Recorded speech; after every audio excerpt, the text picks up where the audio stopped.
Монгол Ардын намын баг хурлын 7-р хуралдаа амжилттай хуралдаж дууслаа.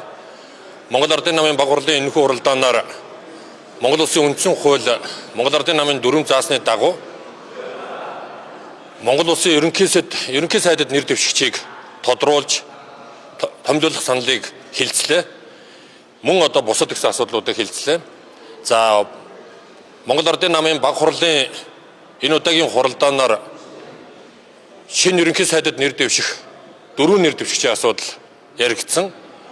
Өглөө Монгол Ардын намын удирд зөвлөл хуралдаж Монгол Ардын намын дарга Лувсан намсрын оюун эрдэнэ санд болгосны дагуу намын удирд зөвлөлийн хурлаар гомживын зандан шитрийг 100% саналаар намын баг хуралд Монгол Улсын ерөнхий сайдад нэр дэвшүүлэх энэ саналыг оруулсан. Баг хурлын зааланд нийт 3 нэр дэвшигч нэмэгдэж 4 хүний нэр дэвших санал гарсан. За 2 нэр дэвшигч нэрээ татаад ингээд гомживын зандан шитар Ган Зоригийн Тэмүүлэн гэсэн 2 нэр дэвшигчтэйгээр өнөөдрийн баг хурал дээр санал хураалт явагдаж дүн гараад байна. Энэхүү баг хурлын үеэр шинэ ерөнхий сайдад нэр дэвшигч байгаа хүмүүсээс өнөөгийн үүсэж байгаа улс төрийн нөхцөл байдал, улс орны нийгмийн эдийн засгийн асуудлаар олон асуулт асууж мөн 50-аад хүн одоо бас цаашид анхаарах бодлогын асуудлуудаар санал бодлоо илэрхийлсэн нэлээ одоо өргөн хүрээнд хилцүүлэг болсон юм баг хурал боллоо.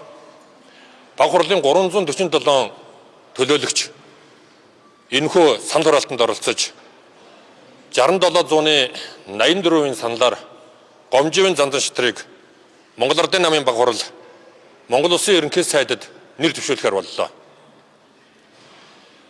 Энэний дагуу баг хурлын шийдвэр гарсан учраас, тогтоол гарч шийдвэр гарсан учраас маргааш бид бүхэн Монгол Улсын ерөнхий сайдад Монгол Улсын үндсэн хууль заасан бусад хууль заасны дагуу шинэ ерөнхий сайдад нэр дэвшигчийн нэрийг томилуулах саналаа хөргүүлэх болно. Баг хурлын энэхүү хуралдааны үеэр улс орны нийгэм эдийн засгийн амьдралын асуудлаар, төсөв эдийн засгийн асуудлаар, олон улсын нөхцөл байдлын асуудлаар олон талаас нь бас ярилцаж энэ шийдвэр гаргасныг та бүхэнд бас дуулгахад таатай байна.